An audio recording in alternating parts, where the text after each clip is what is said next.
Let's do it. Matt, thanks for joining me. Thanks for having me, Joe. Pleasure to be here. So I'm going to intro you because I don't think you'll do yourself justice in what I'm going to say. But Matt's a sourcing guru. I would go as far to say that. He's done a couple of trainings for us at Purple, and they've been incredibly well received. So luckily, I've convinced him to come on the podcast today, and I've asked him to come up with some sourcing principles, and I gave him an extra challenge of thinking of ones which are going to be tech agnostic, so it doesn't matter necessarily which tools you've got in place or which tools you might get in place in the future. He's come up with some principles which are fundamentals and underpin your sourcing efforts regardless of tech. So we're going to go through the six. Matt, I'm going to intro them. I'm basically going to read your principle back to you, and then you're going to explain what it is and what you mean. So to kick off, principle one, narrow first, then wide. What's this mean? This is the sort of principle that refers to how people approach their searches. And over the years of sort of training and coaching and working with different recruiters, most of the times they would start with the opposite, which is a wide first and narrow approach, which typically stems from how they do talent mapping. To get as broad a picture of the talent pool as possible, you do a very general search that brings back hundreds of candidates. The problem is that's kind of feeds into their sourcing approach as well. And what ends up happening is that they scroll through pages and pages of results, maybe to shortlist a handful of profiles. But as you imagine, that takes a lot of time. So narrow first and wide is the kind of antidote to that. And the goal really of making your approach with searching much more efficient. So what you do with the narrow first and wide approach is that you take all of the requirements of the role, the essential, the desirable, you use all of the relevant filters on whatever sourcing platform you do, and you create a sort of detailed list of Boolean categories that each contain different OR strings related to a specific term, like job title or a specific skill. And then you run that search. And what you're aiming for is probably fewer than 30 candidates. But those candidates are likely to be the best fit for the role that you're searching for. This does two things. Number one, it gives you a shortlist that you can immediately start running into your outreach process while you then continue your search. Number two, it also gives you excellent foundations on which to build your search from. So you'll have this list of Booleans, you'll have this existing search that you can build upon. And then from there on, we go wide. So we expand the keywords by adding synonyms and related terms. We reduce the number of filters used. We maybe broaden the location. We maybe remove the desirable criteria. But the caveat with the wide part is that we still keep the search accuracy high. So as a general rule of thumb, I say to people, don't go beyond 100 results with your wide searches. The goal is to keep accuracy high, but do different iterations of the search to find new profiles. This way, you're constantly finding the best fit candidates in the most efficient time possible, maximizing the time that you're investing into your sourcing session. And do you find this helps with relevancy as you expand the search, so maintaining relevancy? So one thing you've written on the notes here is it gives you excellent foundations for your Boolean strings. I'm guessing what this means is when you then look at those best fit candidates, you find the related terms which are still the most relevant ones. Exactly. Yeah. So one of the sort of approaches that you would do in a wide search that I teach people is called keyword analysis. And keyword analysis is where you conduct research to help broaden out your existing Boolean search terms. And one really good source of that is from candidates that you've already found from your narrow search, specifically candidates that have very keyword rich profiles with lots of detail about the work they've done, the experience they've had. And inevitably, you'll then find additional terms within those profiles, additional context that you can then bring in to expand your search and help widen it out. Nice. Principle two then, critical thinking. Cool. So I'm sure all of us know what critical thinking is, but just as a basic definition, it's basically the disciplined process of analyzing information, making judgments based on logic, evidence, and reasoning, rather than relying solely on personal beliefs or opinions. Glenn Cathy, who is a thought leader in the sourcing space and someone that I've followed from very early on in my career, he said that while an understanding of the functionality of Boolean is certainly very important, it's probably only 5% of the process with writing effective searches. The other 95% has to do with thinking critically about what terms to include, especially for maximum inclusivity, and also what terms to strategically exclude. So this principle really refers to the fact that regardless of what role you're working on, a recruiter has to have a really good understanding of what they're looking for. And you have to bear in mind that people express their skills and experiences in very different ways. So we need search techniques that can uncover all of those different ways.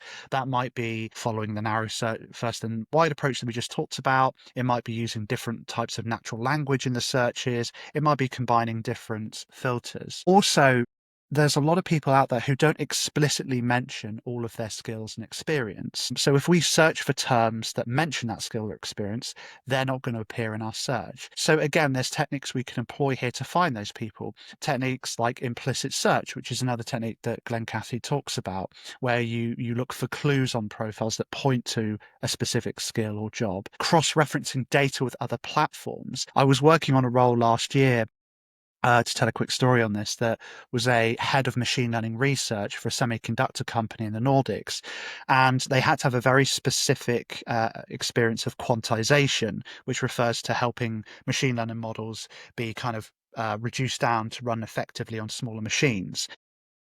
And after I'd exhausted LinkedIn Recruiter, I then carried out a search on Google Scholar because it was a very research focused position. What was really interesting, there were about 6 or 7 candidates that I found on Google Scholar who I'd already seen on LinkedIn Recruiter and discounted because the information that was on their LinkedIn Recruiter profile didn't point to them having the relevant experience. But actually, on their Google Scholar page, it told a different story because they'd published a number of journals relating to quantization as a skill. So this is the sort of broader point of why critical thinking is so important, regardless of whether you're using Boolean or you're using prompt engineering on any of these sourcing platforms. What's your one like key takeaway to get better at this skill? Is it not just to rely on the first thing you see, like the first thing you see in your search or the first keyword you see? That's the one like sentence you'd sum up how to get better at that. That's a really good question. So for me, I think it's about sort of continually it's about having intense curiosity. I think if I was going to sum it up, it's about thinking more broadly about the types of people that you're going after and how they express their experience. And I think if you can adopt a sort of a mindset of curiosity with these searches and think about how people describe their experience, you'll be certainly further ahead than a lot of other recruiters and sources in your position.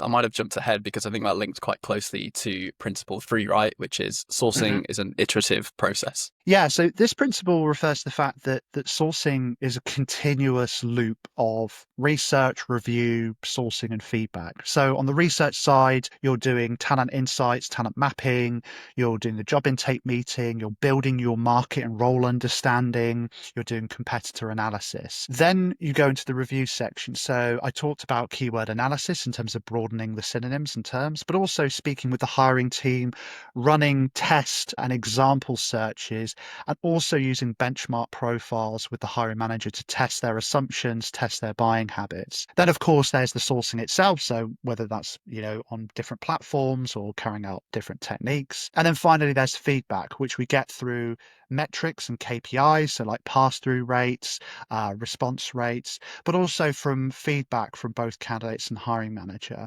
And that then informs the start of the process again, which is more research, more sourcing, more reviewing. And this is a continuous process that we'll do multiple times throughout one search that will help us improve the accuracy of our search and tap further into hidden profiles that are out. And does this lend into follow-on searches as well? So like one thing I've seen in my career is people iterate fairly well, or people at least try to iterate in an individual search. But then when they get the next role on, it's almost starting from scratch. And there's not that like overall iterative process in your entire sourcing efforts.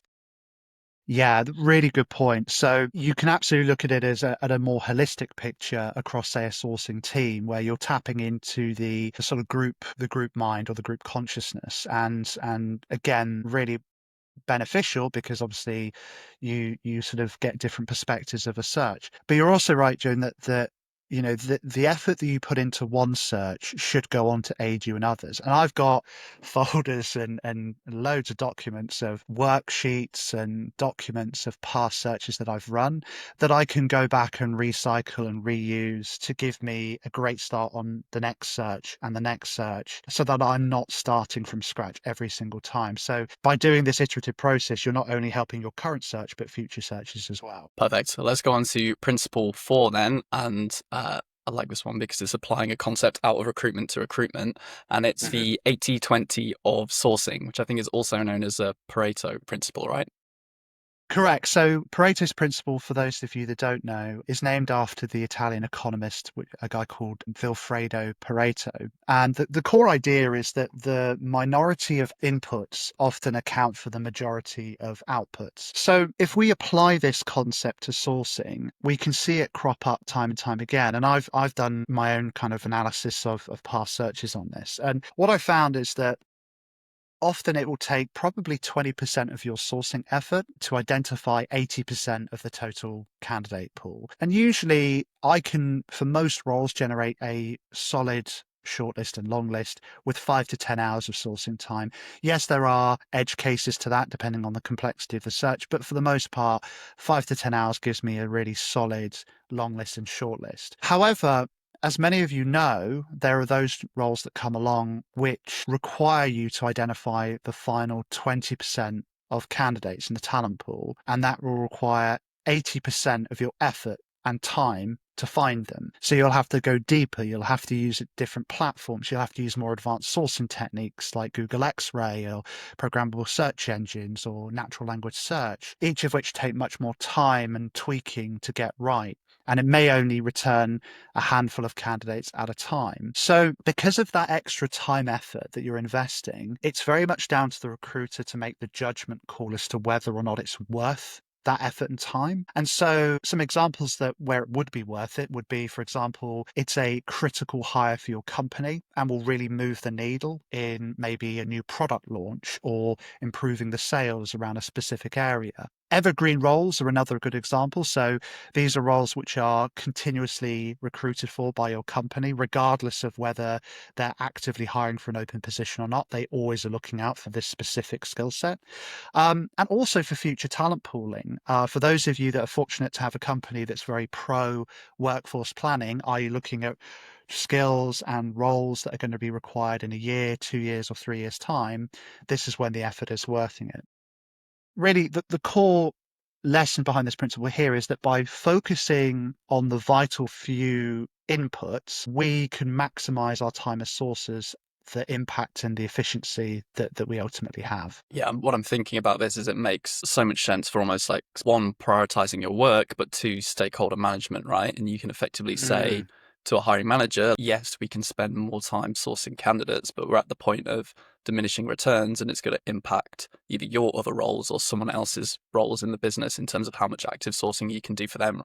Exactly. And I think this is where, leveraging data, but also being able to articulate your sourcing process to hiring managers in a way that doesn't make them want to fall asleep, which I've been guilty of in the past, is really powerful. Because if you can sit down and show them exactly what you've done, where you've looked, who you've contacted, and so forth, um, you're able to then really influence the kind of ongoing discussions and strategy where that search goes. And I know for me that's been really powerful in being able to influence maybe changing the requirements of a role because the hiring manager's been able to see it. Because you've got to remember that a lot of hiring managers may only just see the CVs that you send them and the occasional correspondence. They don't really understand all of the work that goes into a sourcing process and what a sourcing process actually is, for that matter.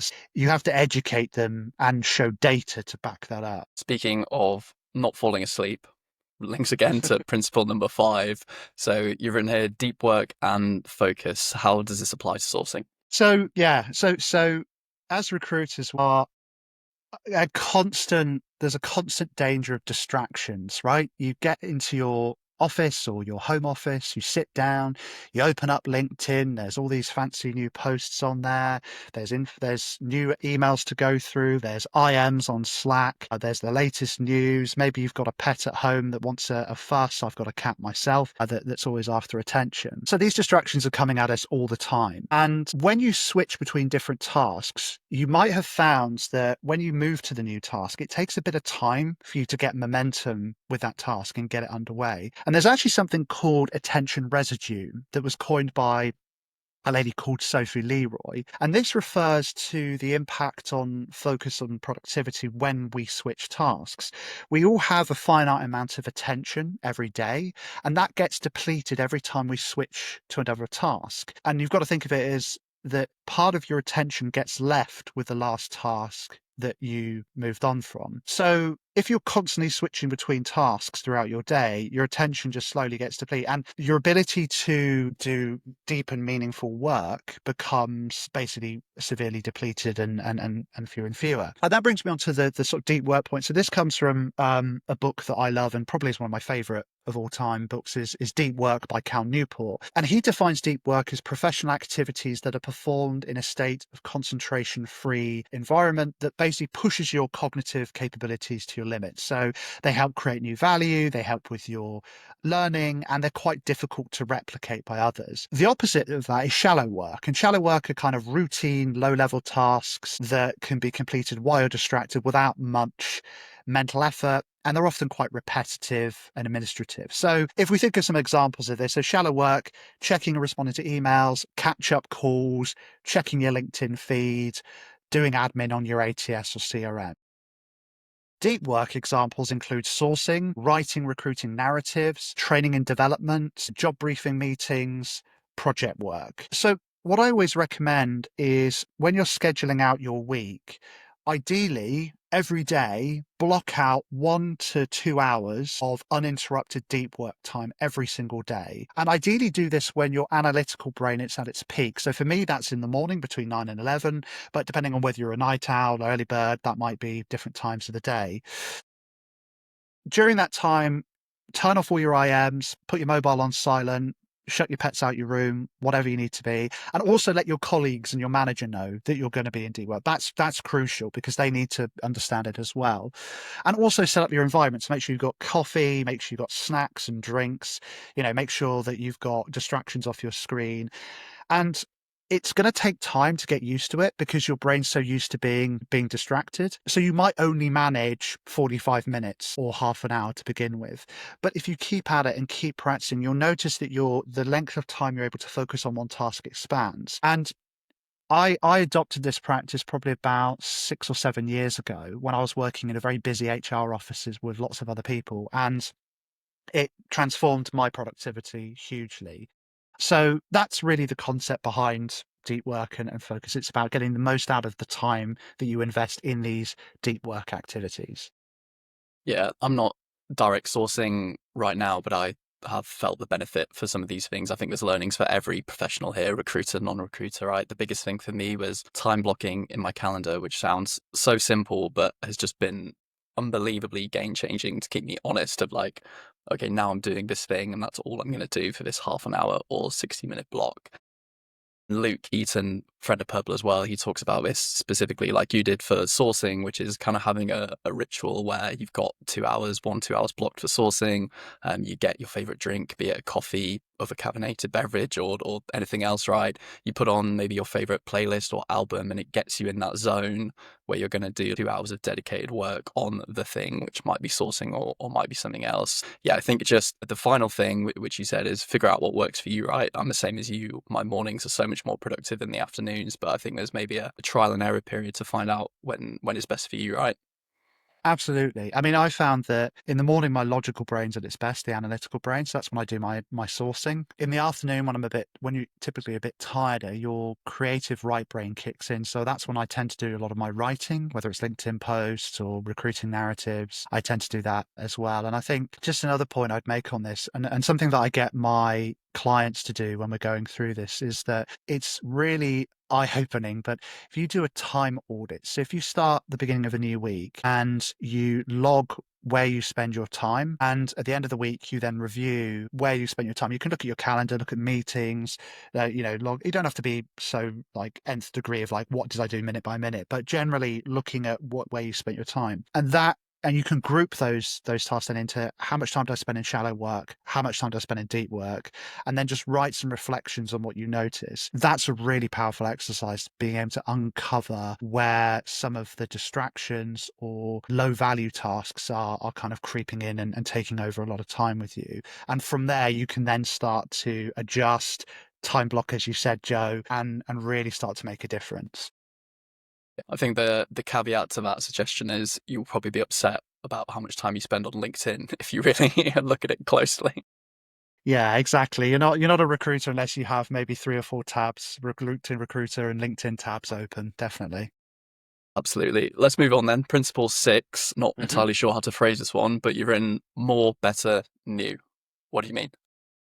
Yeah, so this comes from Alex Hormozy. So for those of you who don't know, Alex Hormozy's kind of blown up in the last couple of years. He's an American investor, philanthropist, big kind of media presence now. And he coined this phrase, more better before new. So what this refers to is the order in which we seek to improve or develop an activity. So in this case, in sourcing, so as we talked about already, a lot of us suffer from shiny object syndrome. And, this day and age where there's an AI and automation tool coming out every day, it feels like this is particularly challenging where all of these new tools come out, new shiny things come out, and we're just desperate to try them and test them out as there. The problem I found in both my own work and also with clients is that many of us aren't getting the most out of our existing processes, people, or tech, which means that the chance of the new thing having the impact that we want it to is really minimal because we're not already getting the most out of what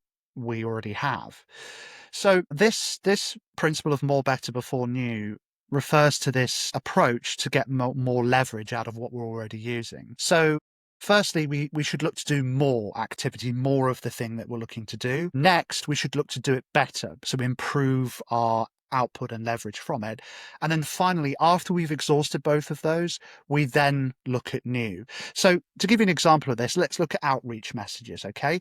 So more would be, I need to send more outreach messages. So, oh, I've only sent 20 and I'm getting a terrible response rate. I need to buy a new tool. No, actually, you need to send maybe closer to 80 to 100 messages to get a proper testing example size. Or it might be you need to do more follow-ups. I'm only sending one follow-up. Well, maybe I should be sending 3 to 4 to 5 of those instead. After that, it's then better. So better would refer to, say, learning copywriting techniques.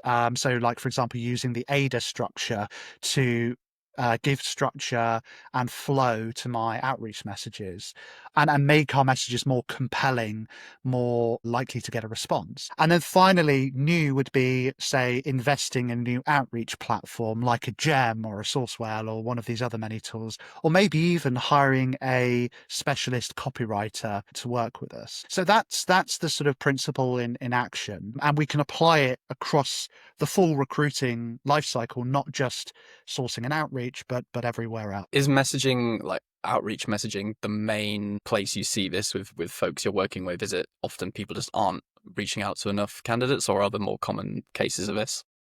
So outreach is definitely one. I would say the other two areas I notice it is job intake meetings. So typically most job intake meetings last for half an hour or less, which in my opinion isn't enough time to get a real feel and understanding and dive into the depths of why the role is different compared to other roles that are out there for it. The other actually is sourcing itself. So people just don't simply spend enough time sourcing on a role, explore enough platforms or try and improve their sourcing skills before they then look at a shiny new sourcing tool that promises access to however many million profiles and AI driven sourcing techniques. Um, but again, the fact is, I mean, this is precisely why one of my training courses is around LinkedIn Recruiter, because a lot of recruiters just aren't getting the most out of LinkedIn Recruiter, despite paying huge amounts for an annual license. There's other areas as well, but I'd say those are the three: is the job intake, the sourcing, and the outreach in the clients that I work with. And just to challenge the model, by the Hmm. way, it makes loads of sense, but just to challenge it in like some Yeah, please. specific use cases, maybe if it was a particularly niche role with a very small talent pool, would you actually Hmm. jump to better in that scenario, right? Because you can't really afford to mess up your outreach if you've got no more candidates to Absolutely. go to. Yeah, that's a really good point. So this is why, in the order of it, more and better can be interchangeable, but always before new. And you're absolutely right. I think in cases where maybe you've only got a talent pool of less than 100 people that can actually do the role, you don't want to necessarily spam them with lots and lots of messages if we're still speaking about outreach, but actually you want to spend time crafting your outreach to make sure that it's highly relevant, personalized, very compelling, so that your chances of improving are there. But even then, I would still argue that most recruiters tend to follow up once and then they don't follow up again. So I would still say the more comes in, because you want to have probably 3 to 4 follow-ups spanned over the course of a month to 2 months to really improve your chances, and also using more channels. So not just in mails, but emails, calls, DMs, video, voice note, as well. But you're right, you can interchange better and more depending on the situation. Awesome. Matt, enjoyed all 6 of these principles. Appreciate you putting them together for us. If you want to hear more from Matt, I would recommend his courses on Purple, which will link below. I'd also recommend following him on LinkedIn and checking out his website, which will also link below. Matt, thanks for joining me. Thanks for having me, Joe. It's been great fun.